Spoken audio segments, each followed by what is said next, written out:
ang kikwestiyonin po ninyo ay yung additional, nagkaroon ng ng malaking hike, no, nadagdagan itong tinatawag na unprogrammed allocations. Para lang mabanggit natin, parang teka muna, panahon na para questionin po natin noong 2022, itong ang karagdagan na unprogrammed fund, 1 billion lang. So, noong 2023, 100 yata, 100. 100 billion. Noong Oo. 2023, Senator, naging 300 billion. Tapos Oo, ngayong ganyan, 2024, nasa 450 billion. So, para sa inyo, panahon na para questionin ito. Dahil kung hindi ipatigil, ito ay maaabuso. Senator, ano po Correct. ano po ba sa ating konstitusyon ang nilalabag po nito? Kung makikita muna natin yung facts muna na yung trending, may tawag, ang tawag ko dyan, trending o pattern. So kung makita natin, over 3 years, naging technique ng mambabatas na i-increase, palakihin ang pagdagdag sa unprogrammed appropriation.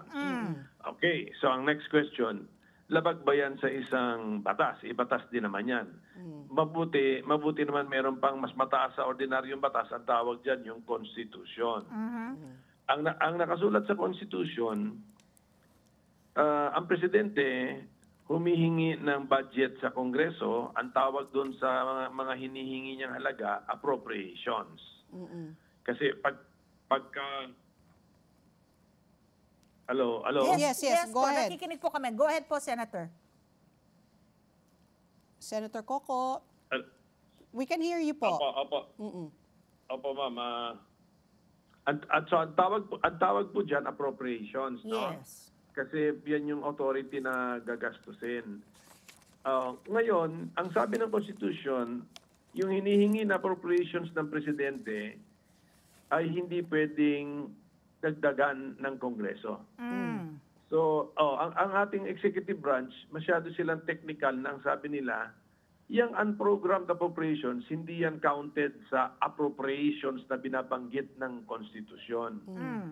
Kasi daw unprogrammed daw. Dapat daw programmed appropriations. Yun lang daw yung meaning ng constitutional provision na binanggit natin. Unfortunately for them, ang ginamit ng Constitution, appropriations. Hindi naman sinabi doon programmed appropriations, sinabi appropriations.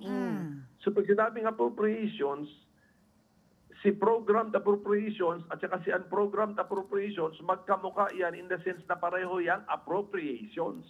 So sa akin palagay, covered din ang unprogrammed appropriations dun sa sinabi nating rule na bawal i-increase ng Kongreso. Anong nangyari dito sa 2024?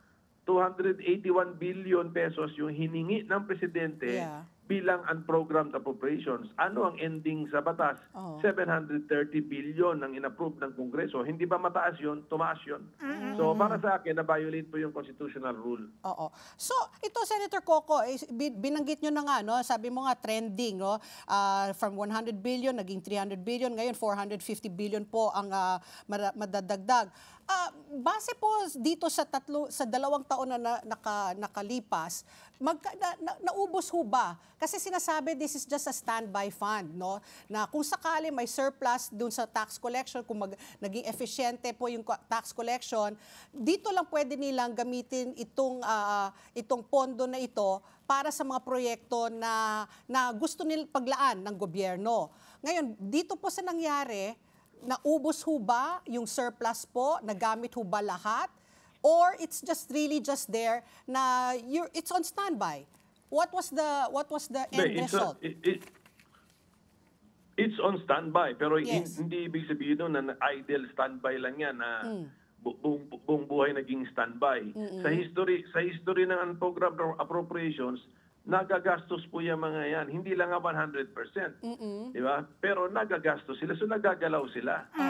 So that means authority din sila to spend. So yan yung ibig sabihin ng appropriations na hinihingi ng presidente.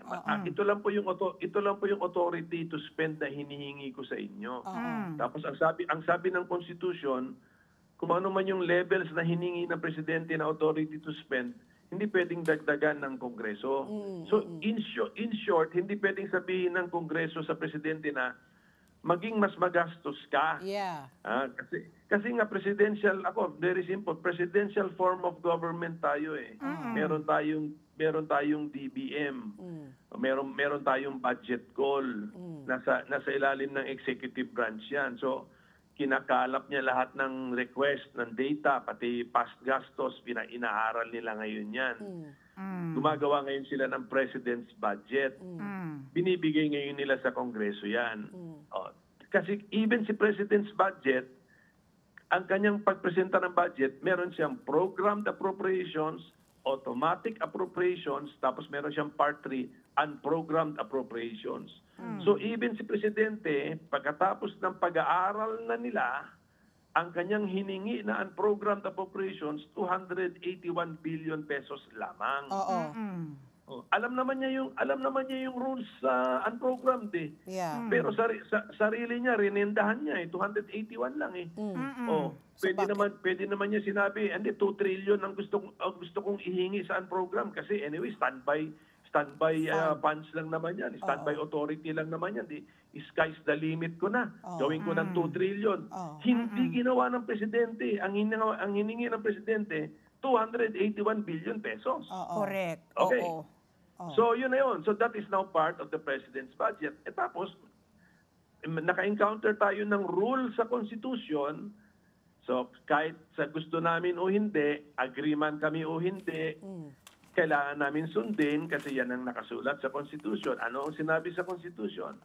Congress may approve or even decrease, pwedeng ipapababa, the appropriations requested by the President for the operation of the government. Yes. But cannot increase. Cannot be Cannot increased. So, pag sinabi natin cannot increase, sa aking palagay, covered yung tatlong klaseng appropriations. Ulitin ko, ano yung tatlong klaseng appropriations?